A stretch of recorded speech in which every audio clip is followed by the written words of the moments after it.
Na mtazamaji wa Rai TV pamoja na Mambo Leo Online TV, leo hii tupo katika ofisi ya makao makuu ya chama cha Alliance for Africa Farmers Party maarufu kama chama cha wakulima.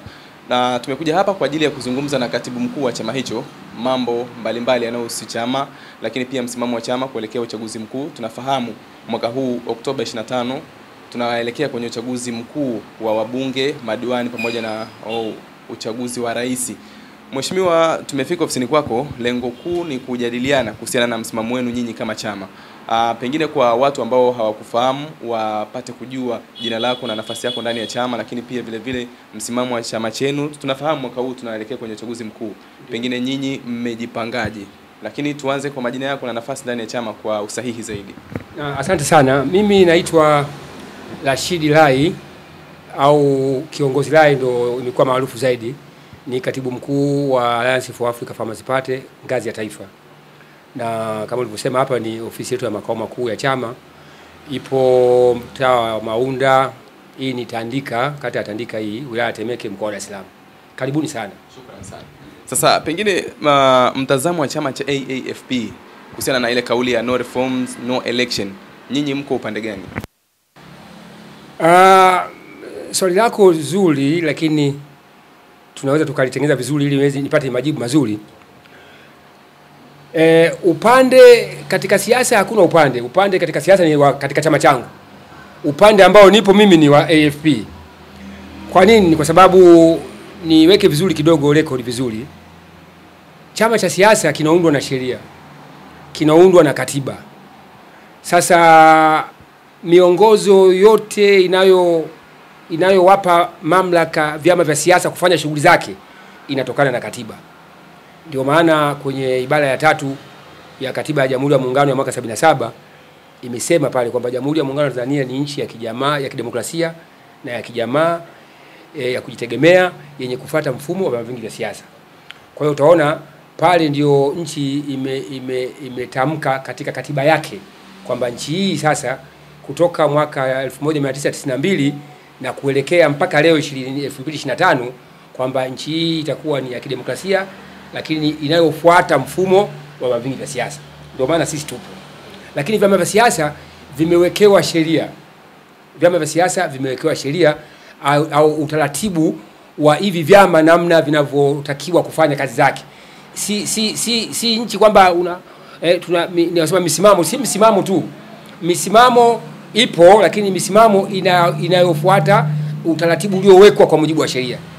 Sasa katika utaratibu uliowekwa kwa sheria zetu za hapa nyumbani Tanzania ni kwamba chama cha siasa kinapaswa kwanza kuwapa watu katika hicho chama kwa maana wanachama wake wale kuwa na uhuru wa kujiunga na hicho chama. Raia katika nchi au wananchi katika nchi hii wana hiari yao kujiunga na chama cha siasa. Kwa hiyo sasa maana yake ni nini? Wale ambao wamekubali kujiunga ndio hao katika katiba yetu ya chama tukasema sisi tunaanzisha chama cha siasa kwa ajili ya madhumuni ya kutafuta serikali, kuongoza serikali. Lakini tunataka kuongoza serikali kupitia uchaguzi.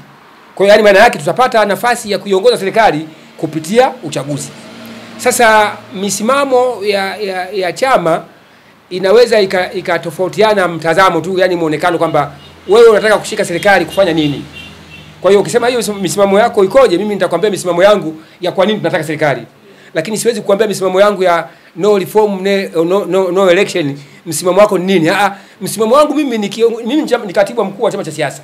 Na kazi ya chama cha siasa ni kutafuta dola. Na dola haipatikani kwa mapanga, haipatikani kwa mashoka, haipatikani kwa kuandamana, haipatikani kwa kuingia msituni, wala haipatikani kwa misimamo. Dola inapatikana kwa uchaguzi. Uchaguzi ambao umewekwa kwa mujibu wa sheria katika nchi zote duniani na kwamba ikifika wakati fulani kwa mfano Tanzania tumekubaliana kwamba uongozi wetu utakuwa unadumu kwa kila baada ya miaka 5. Kwa hiyo kila baada ya miaka 5 Watanzania wanajua kutakuwa na uchaguzi kila baada ya miaka 5. Kwa hiyo kama katika kata yao diwani wao ambao walikuwa naye kwa miaka 5 iliyopita kama wameona amefanya kazi kwa kiwango ambacho wao wamekipenda wanaweza na akajitokeza hata kuomba tena, wanaweza kumpa tena. Kama wameona huyo diwani au mbunge au hata rais kwamba kazi alizofanya kwa miaka 5 hazikuwapendeza kwao, hawakuona kama kulikuwa na tija ya uwepo wake katika nafasi ya uongozi, wanafanya mabadiliko. Ndio maana mabadiliko. Ndio maana sisi chama chetu tunaamini katika mabadiliko. Tumesema mabadiliko ni lazima, mabadiliko ni mpango wa Mungu, hakuna mtu anaweza akakataa. Sasa hii no reform wamebadilisha uchofanya hapo, wamezungumzia kizungu tu, hiyo reform kizungu, lakini Kiswahili chake ni mabadiliko ambayo sisi tumeweka kwenye katiba yetu toka mwaka 2009 wakati chama kinasajiliwa. Tumesajiliwa tarehe 3 mwezi wa 11 mwaka 2009 ndio tumepata usajili wa kudumu, lakini tumesajiliwa chini ya katiba yetu ya chama ambayo ndani yake msajili anaona ipo sehemu imeandikwa slogan yetu sisi, yani kauli mbiu yetu, mabadiliko ni lazima. Kwa hiyo hawa no reform no election na wenyewe kwa sehemu watakuwa wamekopi tu katika baadhi ya mambo, kwa sababu na sisi labda niseme tuna bahati mbaya hiyo. Sisi uchaguzi wa mwaka 2010 tulitoka na kauli mbiu kwamba tuko kikazi zaidi. Tupo kikazi zaidi. Wenzetu wakaja wakasema hapa kazi tu. Wamekopi ile lakini wakaiongezea tu kama mwendo kidogo, ikaonekana kama ni kitu kingine kipya fulani. Lakini hata tuliposema sisi tunasajili chama cha wakulima, wakati huo kabla hatujapata usajili wa kudumu likatangulia neno likaitwa kilimo kwanza. Yote ilikuwa namna ya kuweza kuprint baadhi ya mambo yetu. Lakini sasa najibu sasa swali la msingi sasa. Sisi msimamo wa chama chetu, kwanza tunaamini katika uchaguzi. Asimamie shetani, asimamie malaika, asimamie mtu, asimamie mdudu wa aina yote. Lakini sisi tunaamini uchaguzi ndio peke yake mnaweza mkafanya mabadiliko ya uongozi katika nchi yetu. Lakini kinachozungumzwa zaidi hasa na vyama vingine vya siasa, kama tuchukulie mfano chama cha demokrasia na maendeleo Chadema, wao wanadai kwamba yasipofanyika mabadiliko wao hawatafanya uchaguzi. Sasa ndio maana mwanzoni nikakuuliza mwanzoni mwa swali langu kwamba nyinyi mko sehemu gani kuhusiana na hii kauli ya no reforms no election, na nyinyi kuna mabadiliko ambayo nyinyi mnahisi yanatakiwa yafanyike, aidha isipofanyika mtasusia uchaguzi. Sasa hapo umezungumza vizuri, lakini sasa umetaja na chama ambacho kimesema hivyo. Ndio pale mwanzo nilijaribu nikuweke kiporo, nilijua utakuja kutokea tu hapo.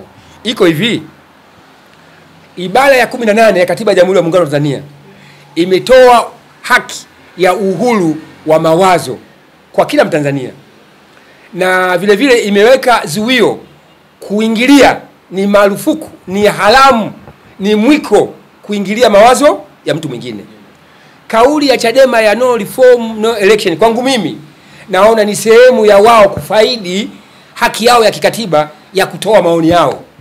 Sasa katiba inatoa haki ya uhuru wa maoni kwa kila Mtanzania, lakini ukiwa kiongozi wa chama cha siasa ukitoa maoni, yanageuka yale maoni, hayawi sasa ya wewe binafsi kama katiba inavyosema, yanakuwa ni maoni ya chama chako, lakini msingi wake mkubwa ni maoni yale yale. Kwa hiyo Chadema wao maoni yao wanaona bila kufanyika kwa mabadiliko hakuna uchaguzi.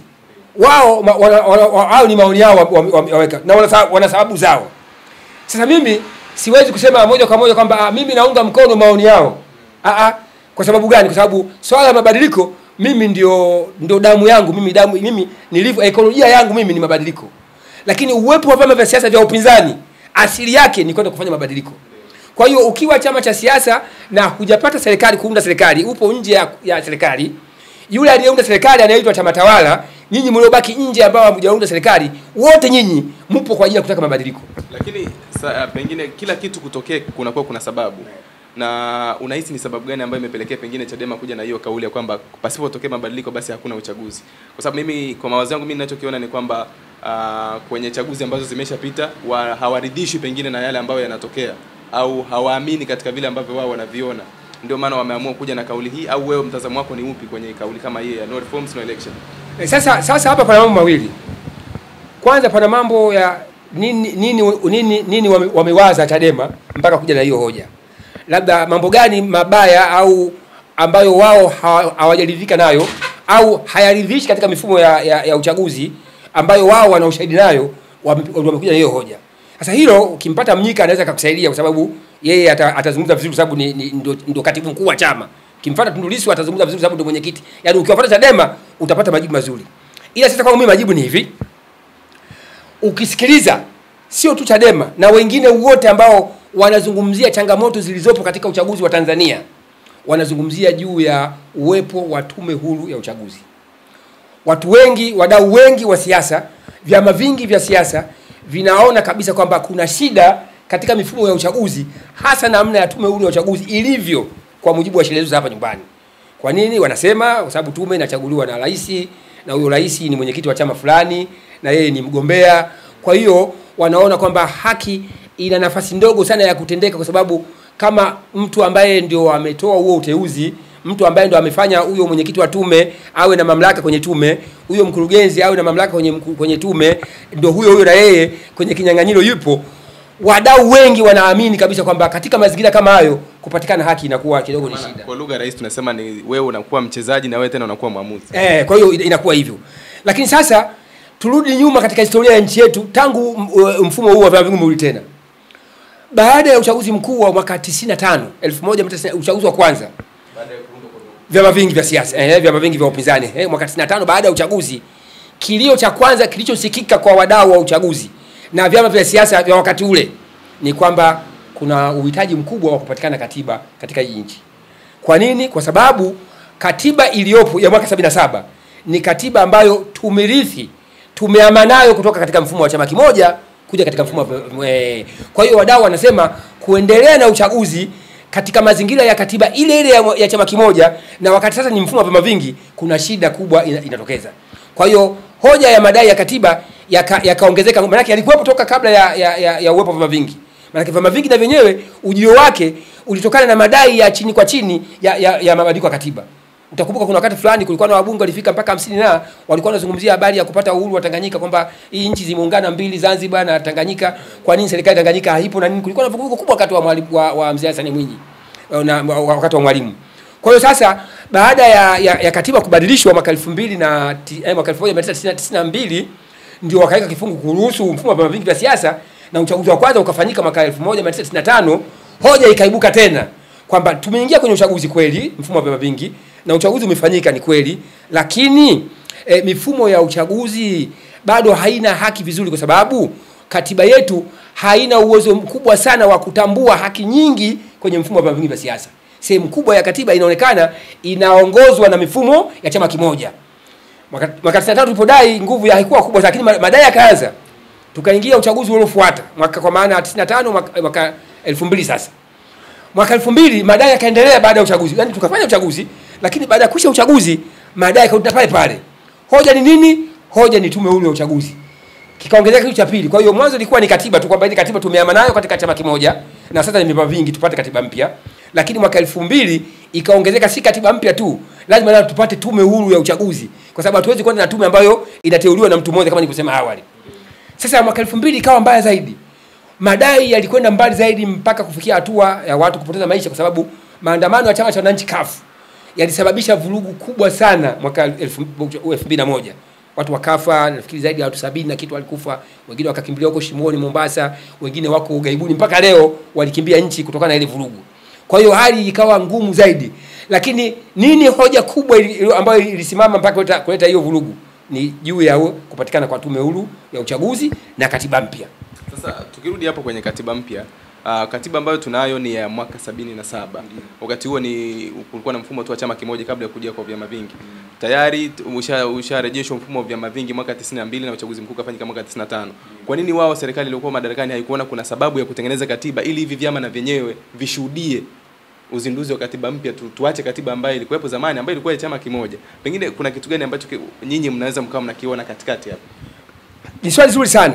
Kitu ambacho kipo katikati kwenye swali lako la msingi ni kwamba kwanza sisi viongozi wa vyama vya siasa na vyama vyetu bado tulikosa kuwa na kitu maalum ambacho kama ndo shida, yani sawa sawa mtu kama mgonjwa, tulikuwa bado hatujagundua tunataka nini. Watu wengi hawanielewi, ukiwaambia hivyo utakuta wanakosa kuelewa na tafasiri zinakuwa nyingi.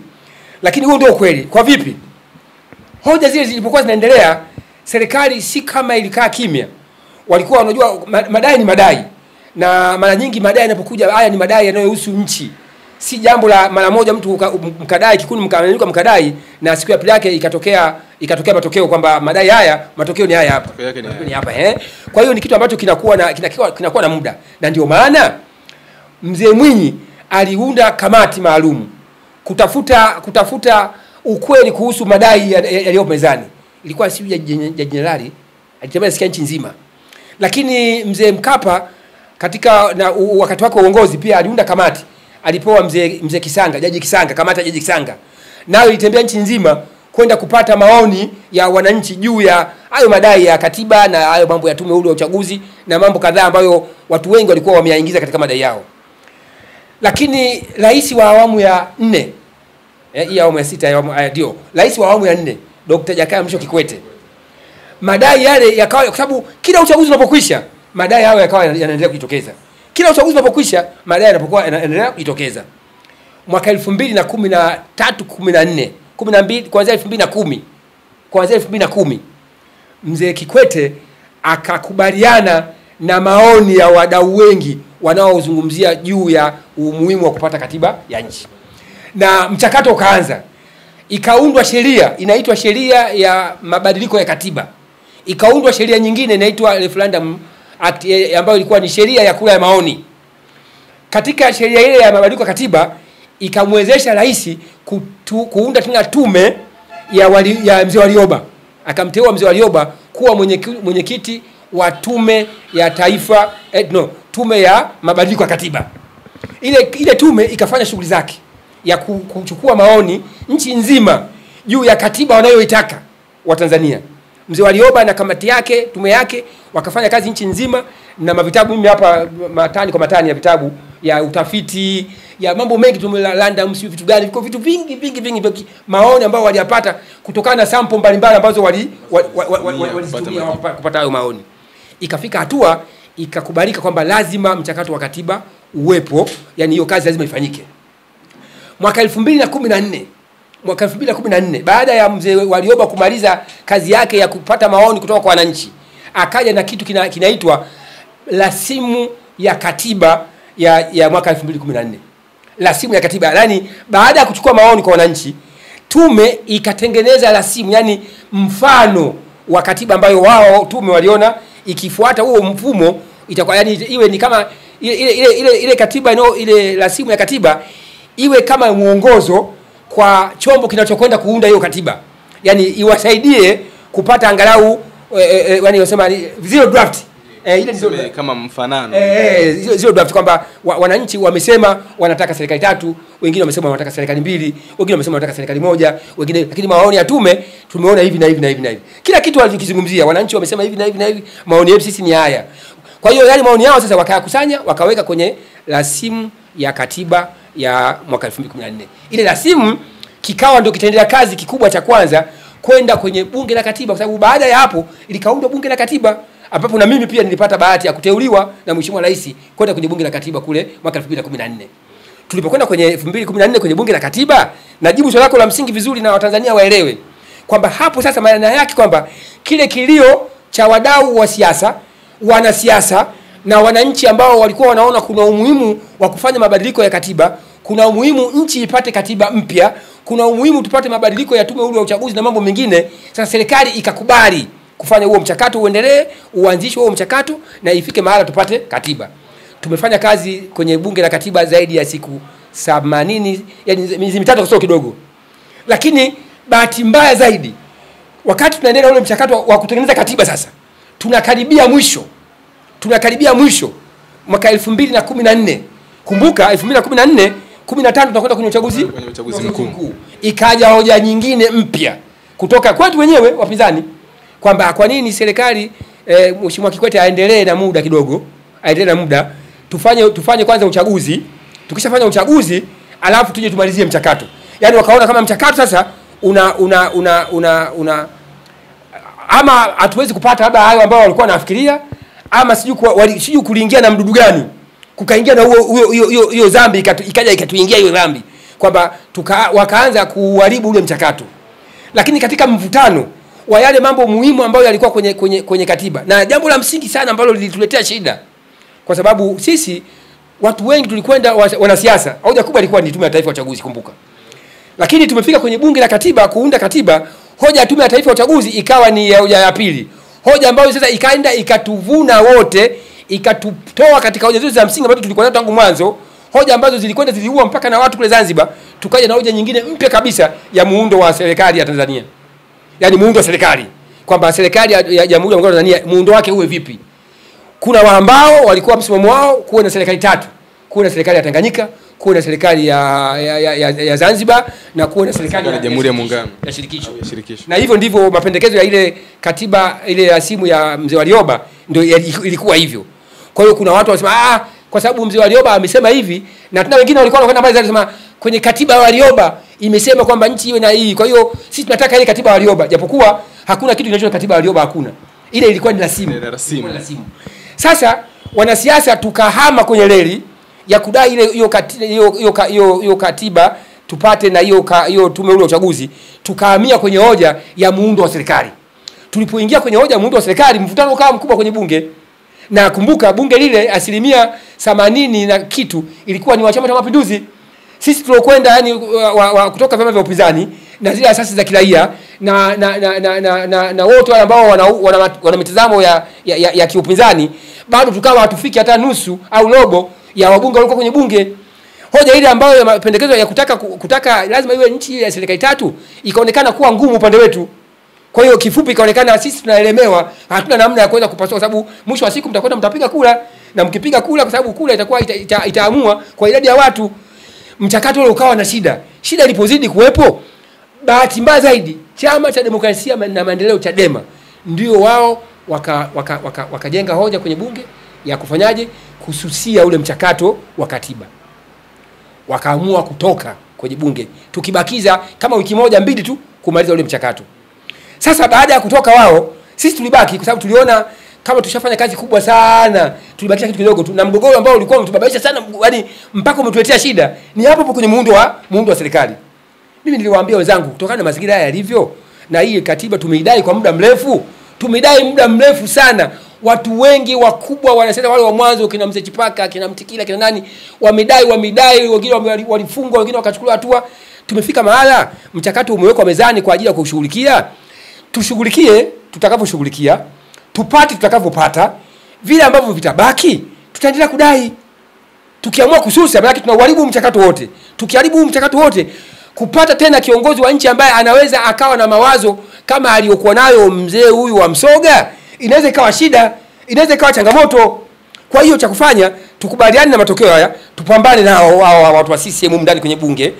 Watakaongangana nayo wao, tukubaliane nao. Jamani sikizeni, si shida serikali tatu. Hilo tuliache kwanza. Tusimame kwenye hii tume ule uchaguzi wa taifa. Tukisimama huko vizuri, tutakuwa tumepata tume, tumekosa hiyo serikali tatu. Tukishatoka, tutaendelea kudai. Wenzetu wao kwa wanajua sana, wao chama chao ni kikubwa, wana uwezo, wana wabunge wengi kwenye bunge. Kumbuka mimi nimekwenda pale, si chama changu hakina mbunge, hakina diwani. Kwa hiyo sisi tukaonekana sisi ni vyama njaa, tukaonekana sisi hatujui siasa, wakaamua kutoka. Ndio hiyo ikaunda huo ukao, kama ule kusikia kitu kinaitwa ukawa. Sasa naomba nimalizie tu kwa sababu umetaka lazima wapate watu faida.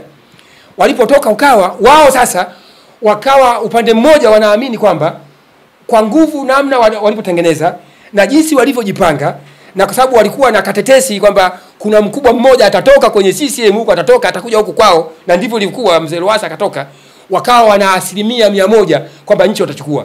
Kwa hiyo hata kama mchakato utaharibika, hakuna shida, wakishachukua nchi watatengeneza huko mbele. Ikawa kinyume chake. Wameingia kwenye ukawa, kweli kazi imefanyika kubwa, wamepata kula nyingi, lakini hatukufanikiwa kutangazwa kupata nchi vyama vya upinzani. Tukabaki pale pale. Sasa mchakato ule umeharibikia pale. Kuharibika ule mchakato, lakini hatua tuliofikia ilikuwa kubwa. Kwa mfano, hiyo tume ule ya uchaguzi unayosikia ambayo sasa hivi imeundua sheria, tumetengeneza sisi kwenye katiba inayopendekezwa. Kwa sababu tulifika mpaka kwenye hatua ya kutengeneza katiba inayopendekezwa. Hiyo tume ule ya uchaguzi hii ambayo ipo sasa hivi imeundua sheria imetokana na hii katiba inayopendekezwa. Kama humu tumeweka kamati ya uteuzi wa hiyo tume, kwamba tulipunguza hiyo hali ya isiwe tu rais akaamka akasema lai leo mwenyekiti wa tume. Tukasema tuweke utaratibu. Utaratibu ni upi? Tuunde kamati maalumu. Watu wataomba kwenye hiyo kamati. Majina yatakuwa kuanzia 3 na kuendelea. Watachujwa huko.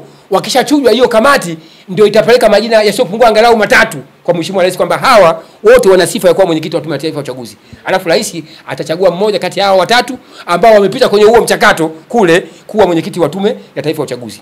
Hiyo ushahidi ipo ibara maalum, tumeweka hiyo tume, hiyo kamati. Leo imeundwa sheria ya tume ya taifa ya uchaguzi. Katika hiyo sheria ile kamati imewekwa. Lakini kamati iliyowekwa ndio ile ambayo si tulidesign kwenye hii katiba inayopendekezwa. Maana yake ni nini? Maana yake ni kwamba sio kwamba madai haya hayakufanywa, madai yalifanywa kazi. Lakini sisi ule mchakato tukaenda tukauharibu, na kuharibu ule mchakato CCM na wenyewe wakaona wamepata nafuu, kwa sababu yaliomo kwenye katiba inayopendekezwa mengi yao mengine kwa CCM ilikuwa ni kabari na ilikuwa tumepiga hatua. Kwa mfano, kwenye katiba hii inayopendekezwa ibara ya 90 tumeweka haki ya kufungua shauri mahakamani kupinga matokeo ya urais.